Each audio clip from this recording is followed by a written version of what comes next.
Welcome back to Split Decision. This week on episode 12, we'll be recapping UFC Paris. From there, we'll take a look ahead to UFC 293 in Australia to see Israel Adesanya defend his title against Sean Strickland. Then we'll have some fun as we dive into our top 5 Australian things and finish things up with a little Q&A and the news. But first, be sure to head to splitdecision.blog where you'll find all our recent episodes, our merch, picks, and more. All right, let's go.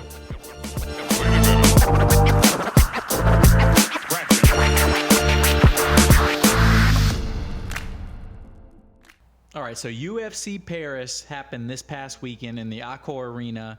And man, this was a card that delivered. Alex, I think this was maybe, I don't want to overstate anything, but the best MMA crowd I've ever heard from the beginning to end.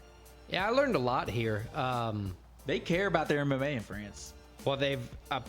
they've only had it for a few years. Right, that was what I was about to say. Like, I never realized that they've only had it for a few years. It was illegal previous to, like... Which is nuts. They allow kickboxing and boxing, but not MMA.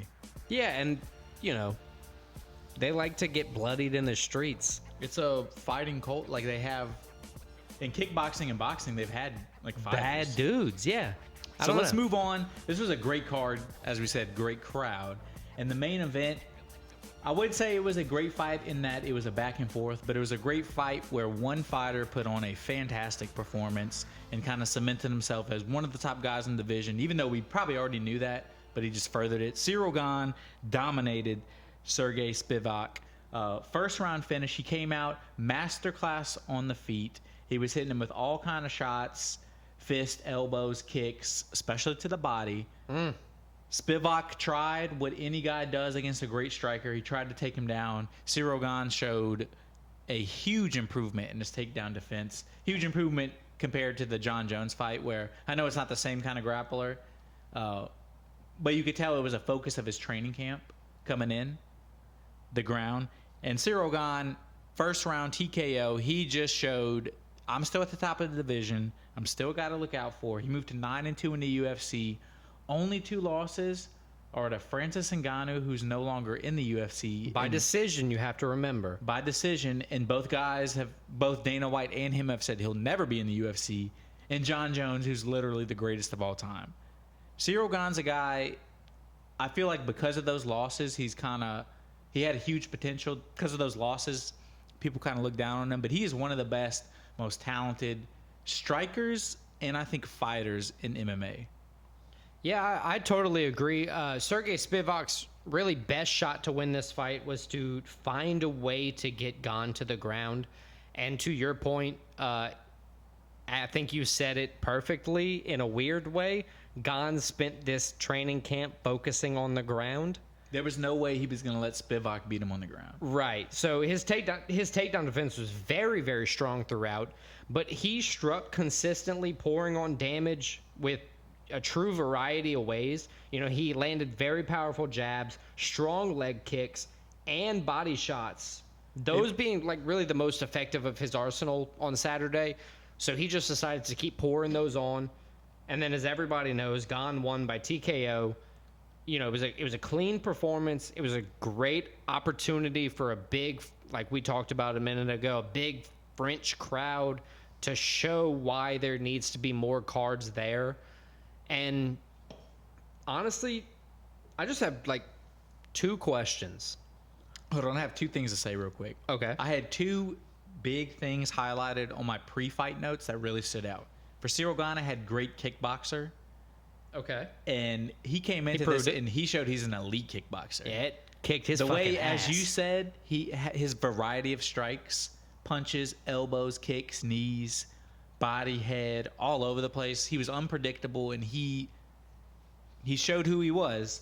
And then the other big note I had is for Spivak. This was a big step up in competition, and I think that kind of played out as well, where it showed Gane is an elite fighter in the heavyweight division. Spivak, he's a great fighter. He's right up there, but I think that championship level, he might not be there yet. Yeah, that's fair. Now, with my question, so Ciryl Gane like we said, put on a clinic here.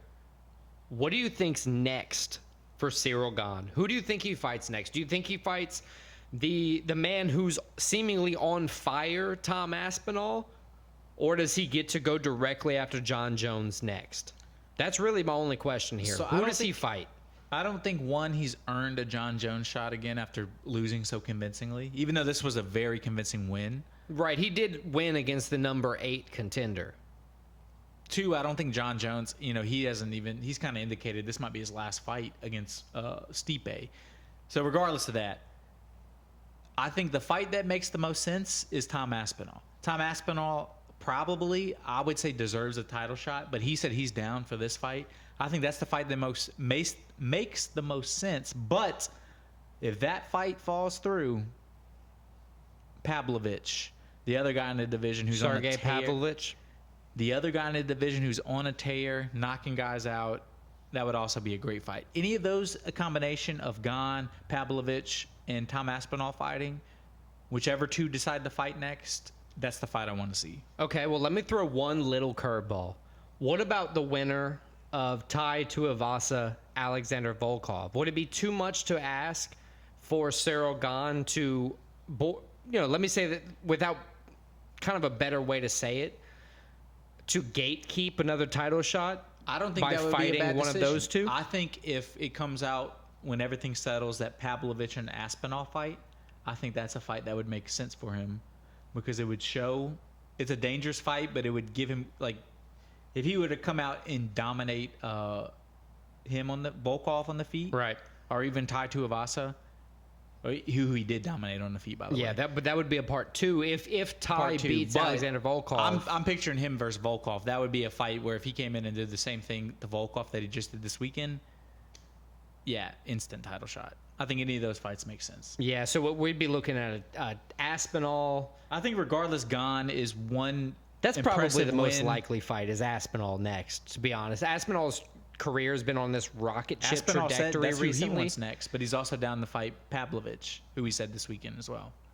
The thing with Aspinall being able to fight Gane is, Aspinall fought what, about a month ago. Gane fought this past Saturday with not a lot of damage taken. So their recovery timetable and them getting into a camp could be, That's the fight I want to see the next, because those, I think, John Jones is the best fighter in the heavyweight division, obviously. Stipe, I think he's a little old, but I think Gane and Aspinall are Right. the two most talented, best fighters in the heavyweight division. They're exciting.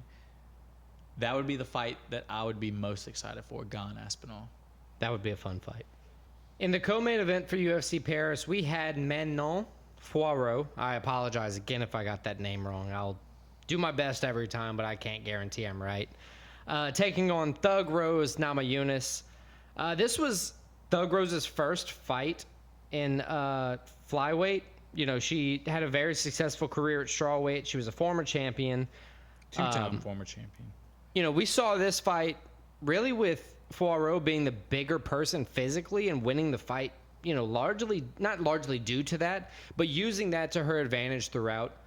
She utilized her striking. It kind of worked to her advantage, being able to move better, despite any of the, clinch attempts and grappling exchanges or any of the, striking exchanges from Namajunas, to be honest. Fiorot won really everything. The judges scored it unanimous, 30-27, 29-28, 29-28. Yeah, I had it 29-28. I'm sorry, I had it 30-27 actually for Oro. All right, well, look at you just flipping. It really just solidified her position in the, flyweight division. It was a good French win. The only French loss we really had on the card was the French versus French encounter that we'll talk about later on. Yeah, the countrymen stood up in this fight. This was a nice win for Fiorot, though. She proved she's a title contender. She proved that it's at least a conversation whether she gets the title shot next. Moves to 6-0 in the UFC. This was a huge step up in competition, at least by name for her. So it was a very impressive performance. And it's one of those tests, if you're a UFC fighter, you think about, like, I got to pass this test. She came in, got an A, I believe. She was in control of the fight. Great takedown defense. Showed she was better on the feet, at least more effective. But a solid win from Poirot.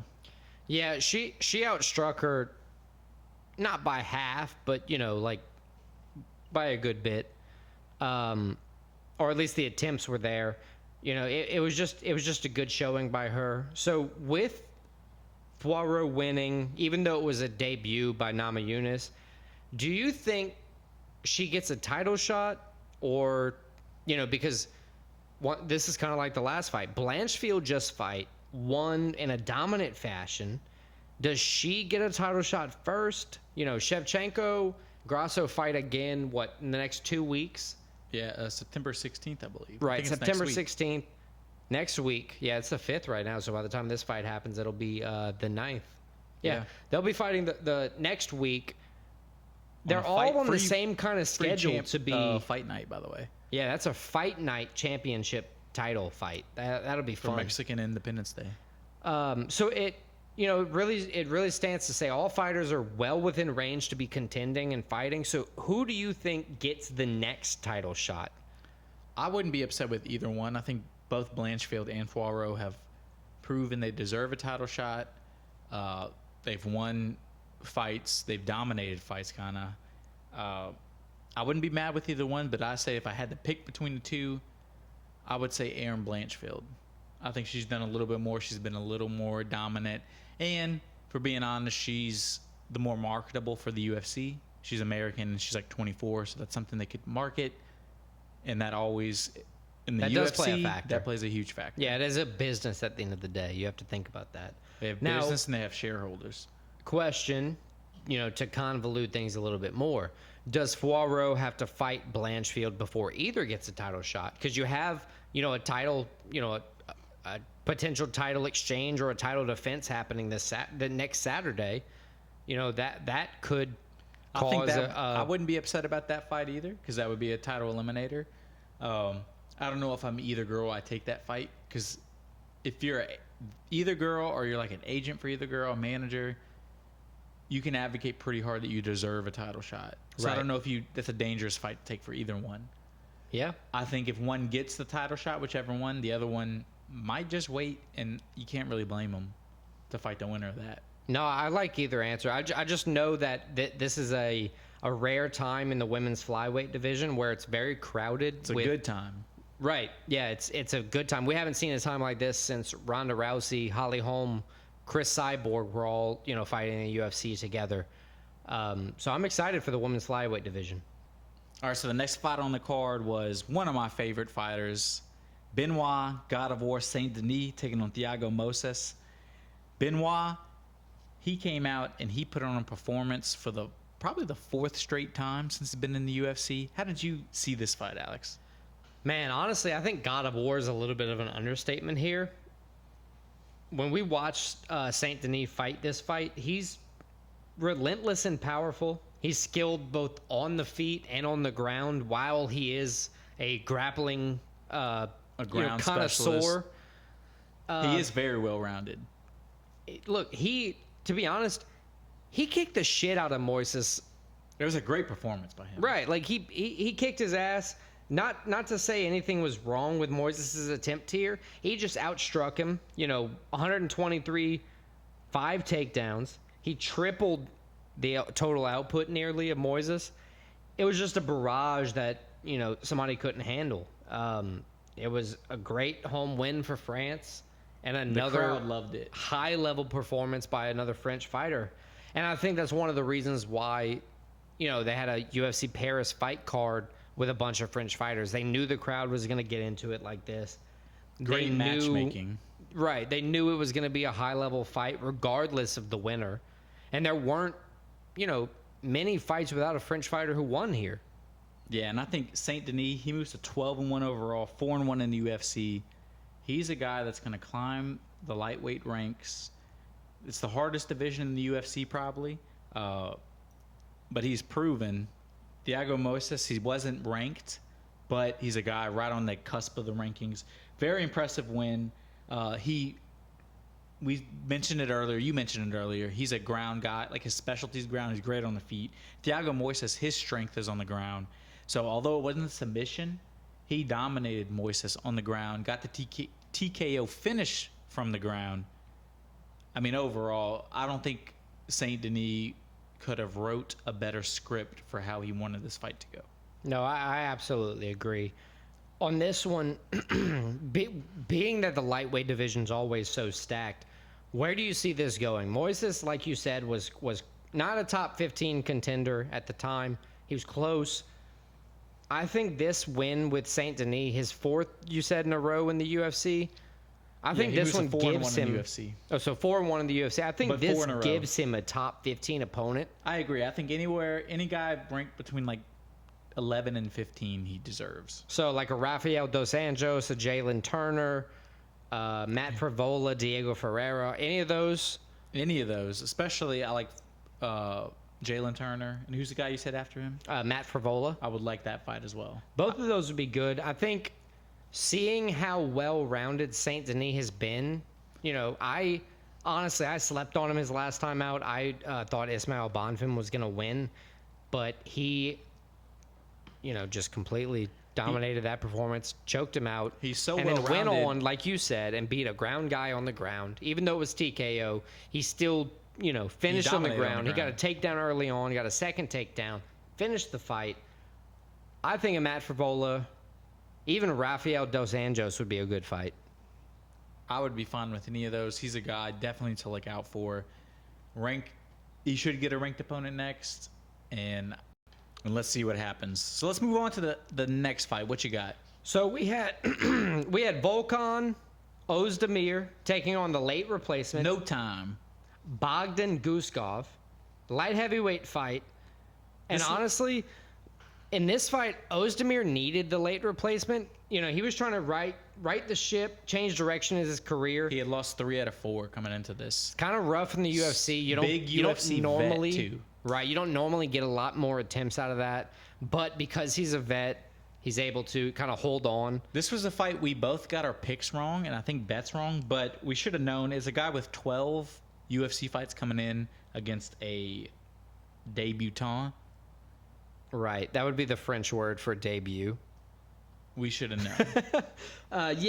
Ozdemir rocked Guskov in the first round, securing a rear naked choke. He grabbed his first submission in almost a decade, which was pretty good. He just beat Guskov into the ground.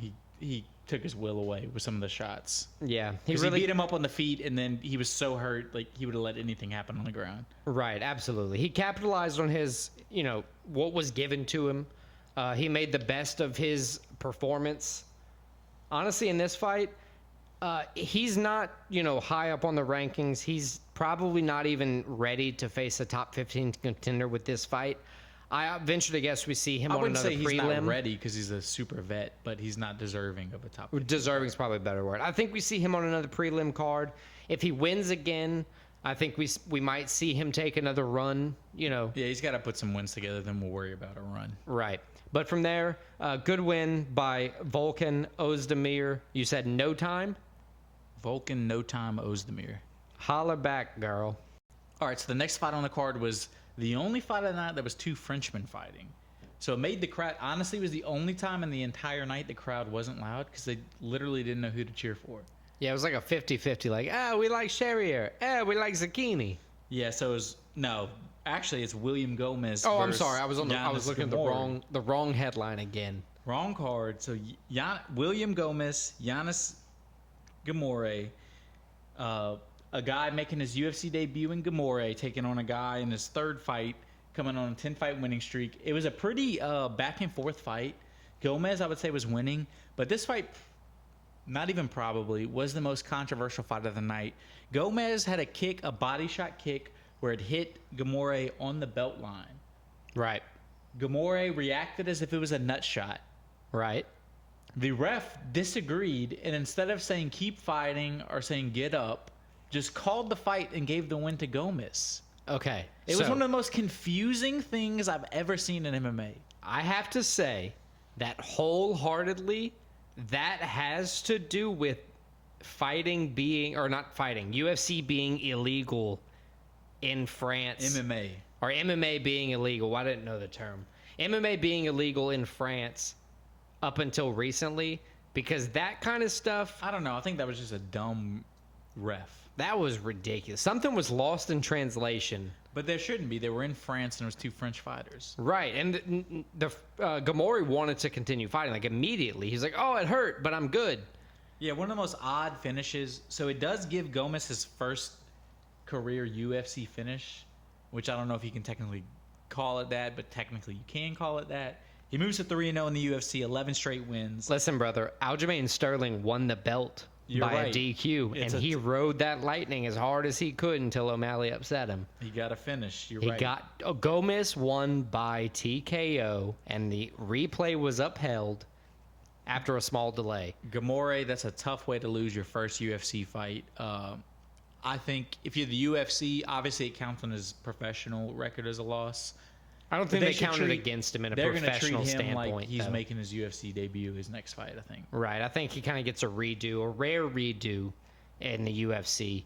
But moving directly on to Morgan Charrier versus Manolo Zucchini. This is the fight that opened up the main card, correct? Right. This opened the main card for UFC Paris. This was a crazy debut for Morgan Charrier. He was a big. 2 guys making their UFC debut, by the way. Well, he's a big anime fan. His nickname is The Last Pirate. He's a big fan of One Piece. He's a French guy. He took on Italy's Manolo Zucchini, also debuting in the UFC here. This is one of the huge crowd advantage fights. Man, this one, Especially for a fight that's not early on the card because it was in the main card, but right? But it wasn't look, the main event. this one was crazy. You know, Charrier rocked Zucchini early, and then he did what we always kind of root for a fighter doing is once you rock somebody, you go attack. Charrier stayed relentless. He showed the aggression. He, kind of went after those powerful kicks. He landed a body kick, and Zucchini damn near started running away until he landed a second body kick, folding Zucchini to the mat in a fashion that I don't know much about football, Futbol, but Thierry Henry would be very proud by the form of that kick. Thierry Henry. I'm trying And it's my always best. beautiful to see. I don't know why, to see a body kick, not even a body kick, just a body blow knockout, TKO. We've seen a few of those recently. We've seen a few recently, but it's one of the most satisfying. I don't know why it's so satisfying, but it is. It's And just because it almost just doesn't click in your head. It doesn't But it's make also sense. like- how can your toes just make me want to? because it go doesn't to look sleep. like it hurts as much as it does. Right. Because of that, it makes it look like you made the guy quit, No, which is an that's added bonus. right. It looks more brutal than it is. At least as far as like external damage is concerned, as far as like external force considered to knock you out that way. But that kind of damage is still going to leave you pissing blood. Oh yeah, and one thing the announcer said, and I think it was a good thing, a smart thing to say, is this crowd was so intense from the get-go. Anytime there was a French fighter, they treated almost every fight like a main event. That's a good way to wrap your head around how into it they were. Well, look, if I'm paying for tickets to a UFC fight, I'm going when the doors open. I'm doing and the I'm same thing. screaming And for the- every single fight, and I'm acting like every single fight. In most places, that's not the case in terms of the entire crowd. This entire crowd pretty much showed up for the first fight of the night. They were in it all night. It was a great showing for Paris. It was a great showing for French fighters. It was just a great show for UFC in general. This was a fun one. Yeah, it really was. To kick off the standings, the leaderboard, the bets and picks, if you will, for last week with UFC Paris.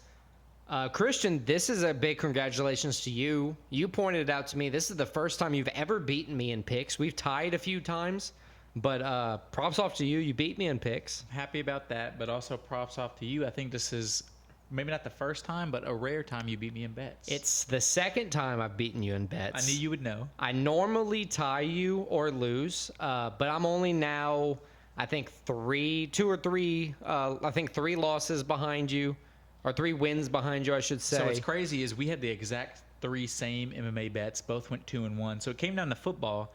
And Yeah. no offense to you, but I would say between us, you would think I would be better at the football betting. But Especially with college football, and I don't watch college football but props ever. to you. You beat me. I went 0-2. I had, obviously, the 3 bets we had the same were the MMA bets. I was Guskov money line, which we lost. Bam, bam, bam. We had the over in Poirot Rose. And I think that was pretty much. Big Cat says a lot. I think that was like my mortal lock. Yeah, that was a lock. I think it was like minus 260, so it wasn't even a big winner, but we won. Right.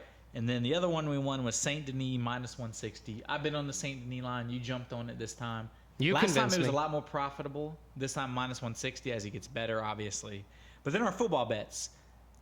I made the mortal my number one mistake. Oof. My number one rule in betting is I don't bet on my favorite teams. That would be LSU football, the Saints, and Arsenal. I'd like to point out in my top 5 riskiest bets or riskiest gambles from a few weeks ago, I did put betting on your team was one of the top riskiest bets you could do. And guess what I did? I was blinded by bias and you bet on Brian excitement. Kelly. I bet on LSU with the money line at minus 2.5. So 2.5 point favorites. They lost by 21 points. Ouch. Tough loss. Honestly, I don't even care about the fucking bet. I'm more mad about the game. No, I agree. That was a hard. I had the wrong perception coming in, but after you told me, because I once again don't watch a lot of college football, I'm learning. But once you told me that, I agreed. It was kind of heinous. And then a lot like my other bet, it wasn't my favorite team, but South Carolina, I had their money line plus 114 against North Carolina. And kind of the same thing happened. It was a close game for about halfway through, and then North Carolina pulled away and ended up winning by 14. So 0-2 in football bets, 2-1 MMA bets. I went a very disappointing. The first time I think I've went under 500, 2-3. I'm disgusted with myself. So that's not the only time you've gone. You've gone 1-2 once before. Every other time has been 2-1. Or 3-0. I've had a couple 3-0s. You did have a couple 3-0. So that gives you the grace to have a loss every now and again. My football bets were Tennessee covering 27.5 against Virginia. Won that bet. And then Virginia fucking sucks, by the way. Yeah, they are dog shit. Man, that is bad. I also had Caleb Williams anytime touchdown rushing, anytime touchdown scorer. I thought because he didn't score a rushing touchdown last week, he was going to score this week. I was wrong because he's just not facing any competition. He's throwing 40-yard touchdowns, breaking off 40-yard runs, quitting in the third quarter. They haven't played a conference game yet. So one thing about college is some of the obvious bets don't work out because it's such an overmatch. They pull these guys so early, which has been your Caleb Williams problem the past 2 weeks. Right. So give him some goal line opportunities. Get him in some Pac-12 games. He'll probably get some touchdowns. Not like I'm fading on that bet anymore. I just may not place it every week, or it may not be a podcast bet. So you went 1-1 in football bets, 3-2 overall. Right. So for the picks for the week, Christian moves to 5-1. The only pick he got wrong was Bogdan Guskov, which I got wrong as well. I'll take that. And then also, I went 4-2. I got Bogdan Guskov. Which was the other one I got wrong? It was the main event. Oh, you picked Spivak over Gone. Right, I picked Spivak over Gone. That was what it was. So Christian for the season moves to 47-27, inching his way closer to catching up to me. At 52-22, I have a very small lead. But Christian flipping it on the bets has a very small lead. 23-13 on bets, hitting 64% of the time. We need to increase those percentages as time goes on. And then me hitting 20-15-1 for 56% of my totals. That is just pure dog shit. Pure dog shit.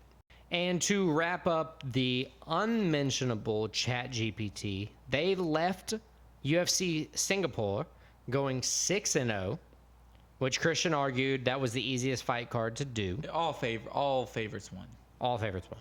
How'd they do this week? 3-3. So I guess you were kind of right. Yeah, they're gonna average out. They're 3-3, so 50% on the week. Still 72% right on a small sample. 3 weeks. That's not enough. Small sample size. But as things go, they're currently in the lead, but we're making ChatGPT go a minimum 50 picks before they're able to take an actual standing. in the total bets or picks.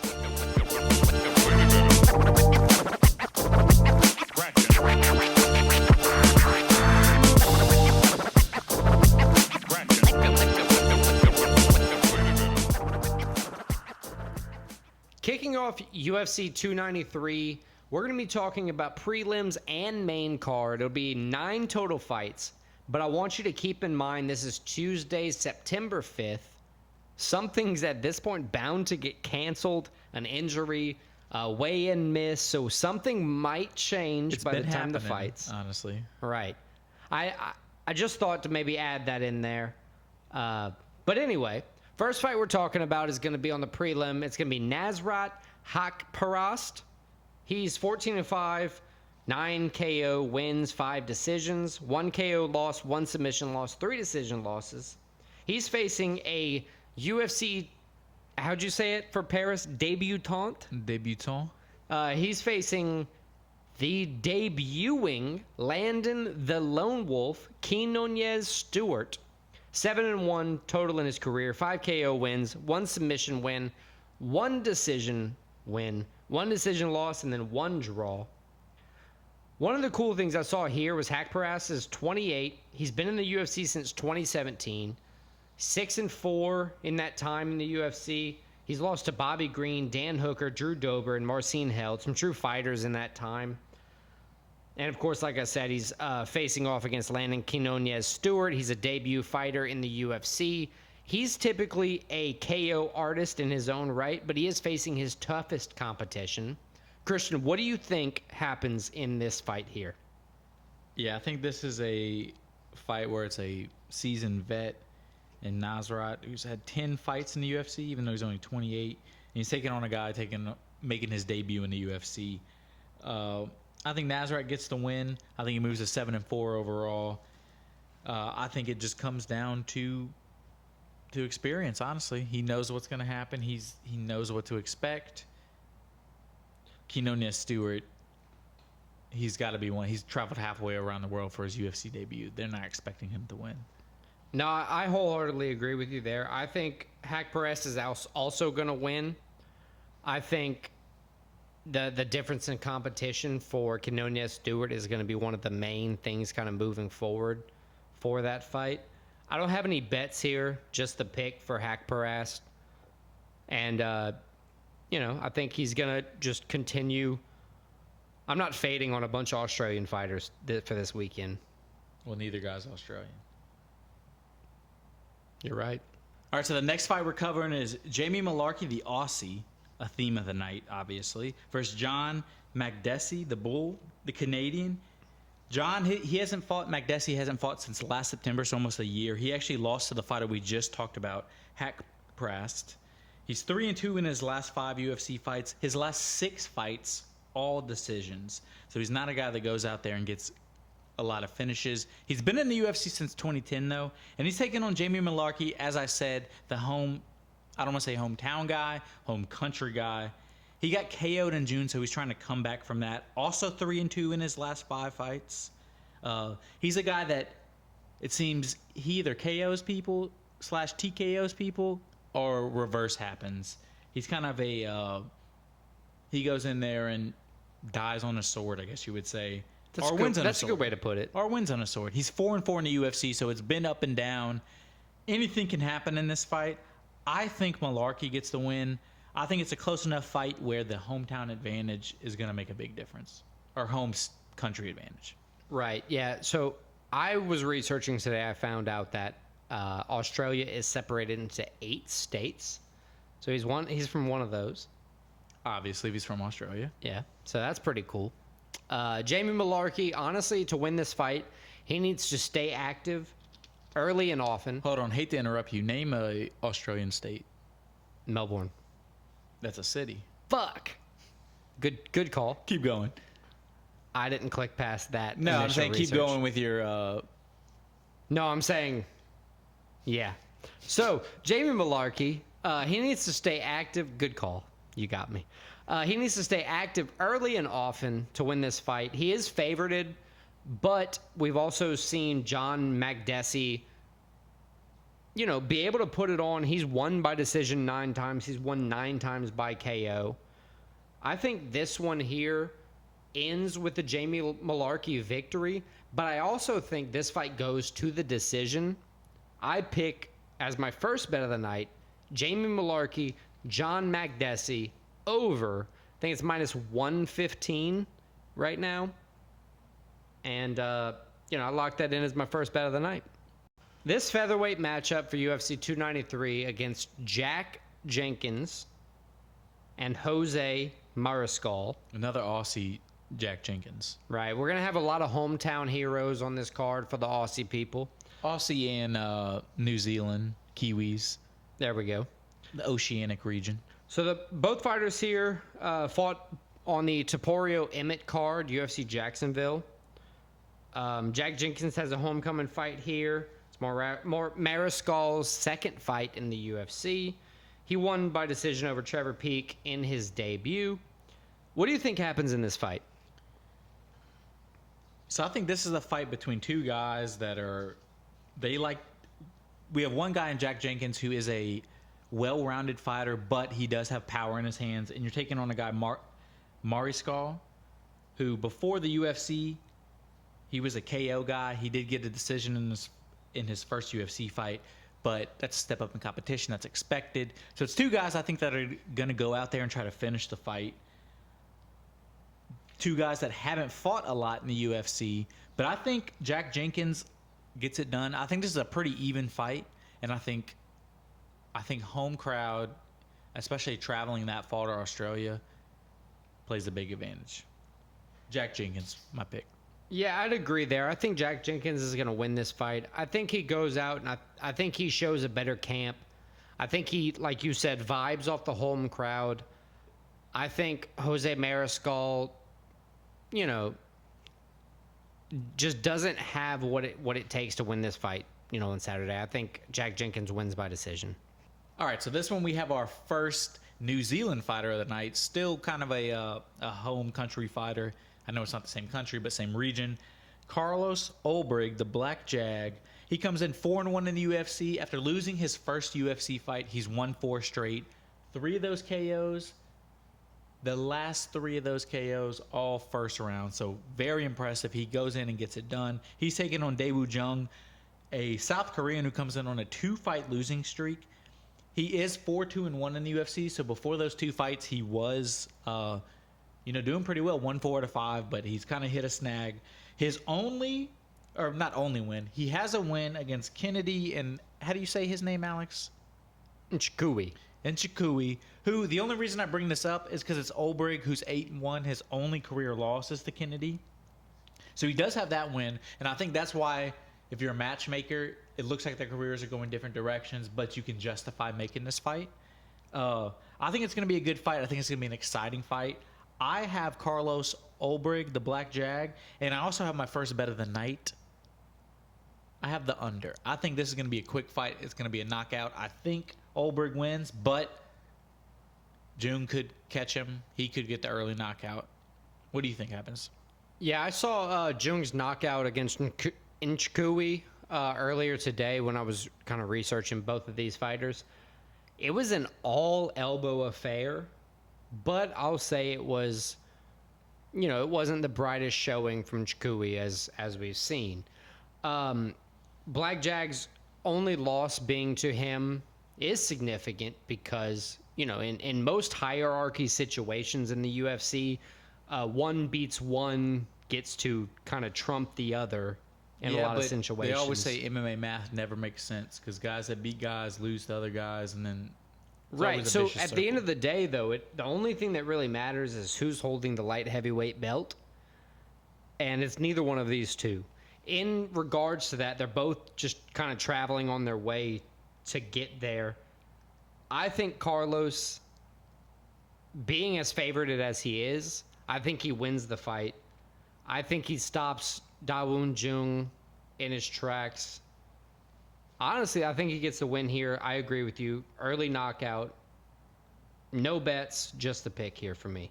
Tyson Pedro kicks off the next fight in the light heavyweight division versus Anton the Pleasure Man Turkalj. Pedro being 9-4, with 4 KO wins, 5 submission victories, 1 KO, 1 submission, and 2 decision defeats, versus the Pleasure Man, 5 KOs, 2 subs, 1 decision victories, versus 1 sub and 1 decision defeat. I think in this fight, honestly, I think Petro, even though he's the underdog, I think he has what it takes to win here. Very slight underdog. Yeah, it's a plus 100. It's pretty much even money at this point. But I think he's going to use the home crowd to his advantage. I think he's going to win his second fight of 2023 via a pay-per-view performance. Honestly, I think Pedro's camp combined with the home crowd is going to, be the mix that he needs to kind of right his career, kind of send him on his way in the light heavyweight division. What do you think happens here? Yeah, I think I'm taking Pedro too. I think it's just a case of he's a veteran in the UFC. He knows he's gotten wins in the UFC. He does. He is 2-3 in his last fight, but he knows how to get wins. He's taking on a guy in Anton that's 0-2 in the UFC. Yes, he's dangerous, but he hasn't gotten a win. He doesn't know how it feels to get your hand raised. I think Pedro, that coupling with what you said, with the major home crowd advantage, it's going to be a crazy crowd. I think Pedro gets the win. I'm actually taking him as my second bet of the night, the Pedro money line, plus 100, as you said earlier. I think the crowd and the experience take him through. Man, and all that, I forgot to mention that Tyson Pedro is my second bet of the night as well. Tyson Pedro money line, plus 100. All right, so the next fight we're going to take a look at is a rematch from a fight that took place a couple months ago. We actually covered it, and it ended in a first-round not even TKO, no contest eye poke. This is Justin the Badman Tafa versus Austin Lane. The first fight was in Jacksonville. It was in Austin Lane's hometown where he played in the NFL. He had the eye poke against Tafa. They did the rematch. Doesn't count as a loss, but they did the rematch, and they gave Tafa the benefit of home field advantage this time, the Australian. Tafa comes in, both of these guys, KO artists. All six of Tafa's wins by KO. 11 out of 12 Austin Lane wins by KO. Austin Lane's still looking to get his first UFC win. The eye poke, unfortunately, was his UFC debut. I think this is going to be a fun fight. I think this is going to be an entertaining fight. Justin Tafa, I think, is a crowd favorite, but I think Austin Lane, with his size, I think he comes in, he shocks the crowd. I think Austin Lane gets the win, and I'm actually putting my last and final, the same thing. My third and final. That's MMA also the bet. same thing. No, never mind. It's not. God damn it. My third and I jumped final, all over it for no reason. Third and final MMA bet, Austin Lane money line. Okay. I like that. I do think, well, not think, I do know, like you said, that Tafa was the crowd favorite. Most of their fights separately are finished by KO. 17 KO knockouts between the two of them. I think it's a strong bet to assume that somebody is getting knocked out in this fight. I do pick Justin Tafa winning the fight, and my final MMA bet is going to be Justin Tafa money line here. I think he is going to just kind of rebound off a good camp. Once again, home field advantage, home turf, home crowd, giving you that push that you need in a lot of ways can, just kind of push a fight in a completely different direction. So for that, Justin Tafa, money line, lock it in. Final MMA bet of the night. Manel Starboy Cape in the flyweight division takes on Felipe Detona dos Santos. Born Manuel Pedro Gomez, Manel Starboy Cape. I love doing that with their biographies if they change their name. I can't get over it. He takes on Dos Santos. I saw that too. In his UFC debut. That'll be Felipe Dos Santos' debut. It's one of the only 3 fights in this entire card without Australian fighters. And honestly, the odds are stacked against Dos Santos here. He's fighting in place of Kai Kara France, who bowed out, I guess you would kind of call it late notice, because it was scheduled. It's like 2 or 3 weeks. Yeah, give enough time for a little bit of a camp for a guy who was probably already, gearing up to fight. Starboy has an 18-6 record, 11 KO wins, 5 submission wins, 2 decision wins, 2 sub losses, 4 decision losses. I heard you drink that water. Facing Dos Santos, perfect in his career, 2 KO wins, 3 subs, 2 decisions with 1 no contest. Honestly, here I think Kape wins the fight. I think it's a challenging thing to do is when you kind of debut on a pay-per-view card. Short notice. Short notice on top of that. It's hard. I think it spells everything for Manel Kape to win, go 19-6 overall for him here. What do you think happens here? Yeah, I have Kape in the fight. He's a big favorite, and I think the late replacement status is obvious why. He's never been KO'd. He's won 3 in a row after 2 straight losses. 2 out of his last 3 wins have been by KO too. And he's taken on a guy in Felipe Dos Santos. Has not had a KO since 2019. So you want to talk about my voice cracking, and then you can barely even speak? 4-0-1 in his last 5 as I stick to the game plan. He's on a hot streak, but again, this is his UFC debut. I think Kape is going to show that he is more skilled, more experienced. I have Kape winning the fight. All right, so let's move on to the co-main event of the evening, and it may be one of the most exciting fights of the evening. Again, an Aussie fighter, Tai Bam Bam Tuivasa, one of the most exciting, electric fighters in the UFC, whether he wins or loses. He's taking on another very exciting guy, the Russian Alexander Volkov, Drago. He literally is the Rocky villain. Yeah, he's very, very similar. He comes in, Volkov, 36 career wins, 24 of those are knockouts. So he's a guy, he's experienced, he knows how to get things done. He's taking on a guy who's knocked out 13 out of his 14 wins have been knockout. And Tuivasa, but Tuivasa, 2 straight losses, Volkov, 2 straight wins. Very exciting fight. How do you think this one goes, Alex? This is going to be a very interesting fight here. We have Tai Tuivasa, coming off of 2 fights lost in a row, which is never good for any UFC fighter. Then we move to Volkov, who's just been a dominant showing in the UFC through and through. Like you said, 24 KO victories. That's kind of the strongest thing you can ever get in a 10 UFC and 4 performer. in the UFC. Did I say no, I said KO totals. Cool. No. But Tuivasa's considerably smaller than Volkov here. I think 5 inches. But 5 inches in size and also I think 4 inches in reach. Yeah, it's a lot. That's a lot to come back for with a heavyweight fighter. Imagine that. You're 5 inches smaller than a guy, but you both weigh 265. Like, yeah, I get it's different in flyweight and lightweight, but this is a heavyweight division where the pounds matter. Somebody that size is going to put a beating on you. I think Volkov wins this fight. I also think Volkov wins. That's my pick for the fight as well. The main event for UFC 293 is a title fight with Israel, the last style bender Adesanya, taking on Sean Tarzan Strickland. And up until the past month, I wouldn't have even believed that somebody would say that nickname for him pre-fight, but I guess they do. I watched enough clips of Bruce Buffer saying it. This is going to be a weird fight. We were talking about it beforehand. I agree. Strickland's underrated. I think he has everything to stand to win this fight, and I think he has the capabilities to win this fight. It's a matter of if he does. But has he won the belt back after losing it to Alex Pereira? He won it from Alex Pereira. He fights Sean Strickland, but guess what? He also lost to Alex Pereira. So does that make, by MMA math, is he better? I don't know. I'm very torn. What do you think happens here?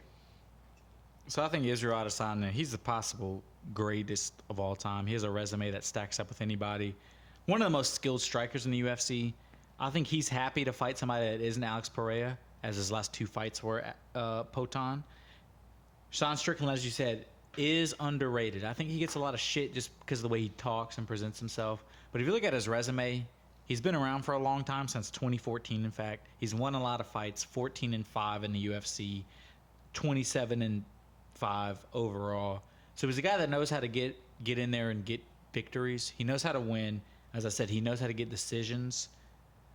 He's a huge underdog in this fight, that being said. And I think it's because of that. I know Israel's from New Zealand, but he's going to have a major home field advantage in Australia.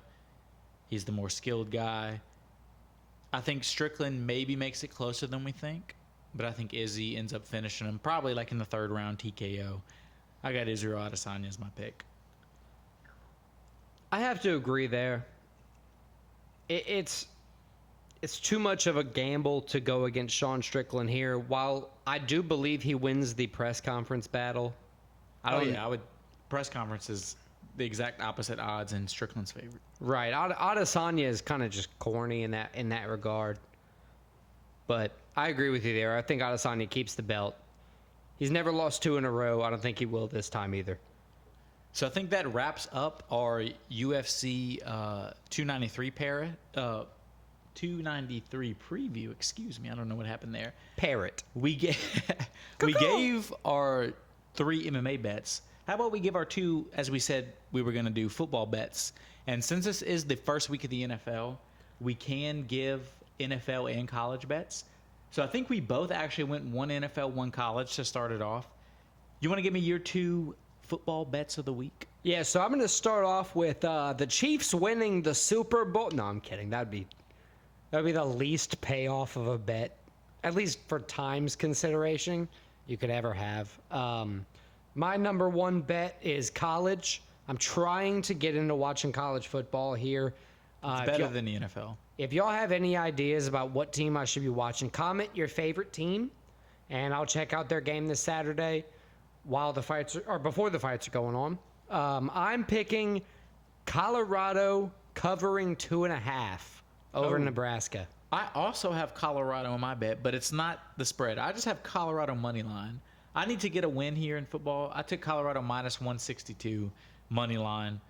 So we both bet on the same game. Nice. Pretty much same outcome. Listen, we both believe in my household at least. We believe in 3-toe Dion. Coach Prime is the man. Oh, that's what you call him? Sorry, we call him 3-toe Dion in my house. Moving on, what do you have as your NFL bet of the week, since we both picked 1 NFL, 1 college game? I think the 49ers money line. You know, I was seeing earlier that Travis Kelce hyperextended his knee, so I was gonna just do that as my Thursday pick, kind of get a good win to start the weekend. But with him going down, I moved it to a 49ers. They're pretty stacked with Brock Purdy, Christian McCaffrey, George Kittle, Deebo Samuel, and others. I'm excited. I think they're going to get a win this weekend. San Francisco 49ers money line, minus 142. So I'm going the Vikings. They're playing The Vikings. The Buccaneers at home. Buccaneers, Baker Mayfield's their starter. Kyle Trask the backup, so not really too many options. I'm taking the Vikings at minus 6. So I'm taking them with the points, 6-point favorites, because the odds were too crazy for the money line. Damn, I thought for sure you were going to go with Baker Mayfield plus 2 interceptions. So I'm going Vikings minus 6, minus 110 odds. So there we have it, our 2 football bets. We've given our 3 other MMA bets, 5 total. Let's see how we do.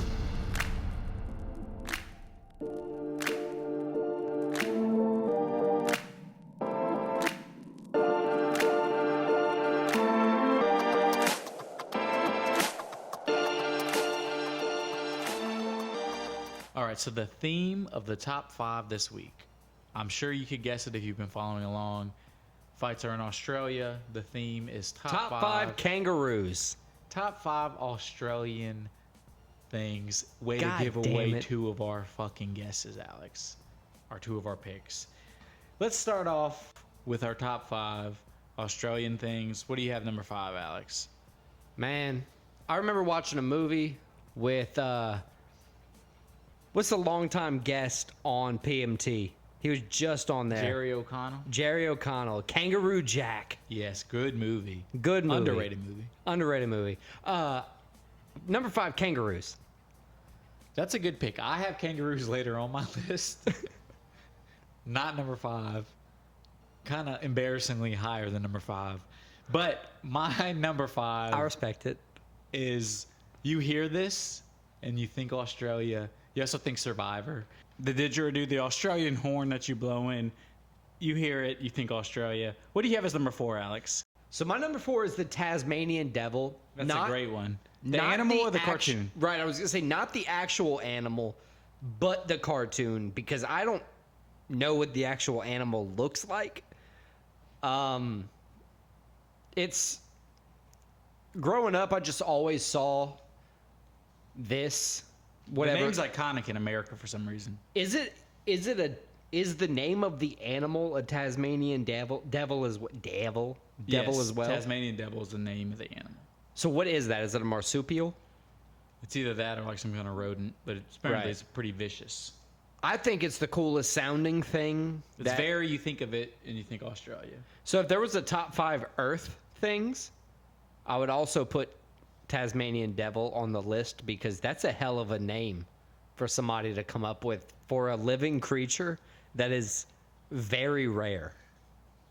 All right, so my number 4 is maybe the thing Australia is most known for, and I'm going to be very specific, and you'll see why after my next pick. My number 4 is the Outback Desert.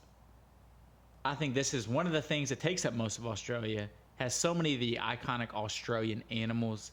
Everybody thinks the Outback, they think Australia. The desert is cool. Yeah, I didn't know. I didn't think of the Outback being the name of the desert. That's interesting. I like that pick. So that's my number 4. What do you have as number 3? This is kind of shitty now. A boomerang. That's not bad though. I mean, that's a very Australian thing. Even if it's not Australian, it sounds Australian. I mean, it's the only weapon I've ever seen that you can throw it. Now, I don't know if the cartoons are accurate. You throw it, it hits something, and then it comes back to you. No, or it's if you more just if you throw it, the right technique, it'll go out and come back. It won't hit it'll anything. come back kind of close to you. Not even back to you. No, but if you're good at it, it'll come back to you. I don't believe them. It won't hit anything and come back to you. You can just throw it and it'll come back to you. So cartoons are fake is what you're telling me? Apparently. God damn. It's not a bad number 3 pick. My number 3 pick, I said you would learn why I was so specific with when I said desert.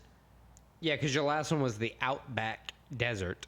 My number 3 is Outback the restaurant. I know it's an American steakhouse, Oh, but goddamn. themed off of Australia. I like to believe that's what Australians eat. I know it's probably not.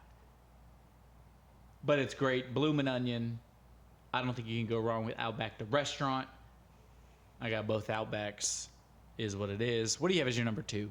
Let me make sure not to put the Outback Dessert as your number 3 or your number 4, whatever it was, and then the Outback Steakhouse as your number 3, because that would...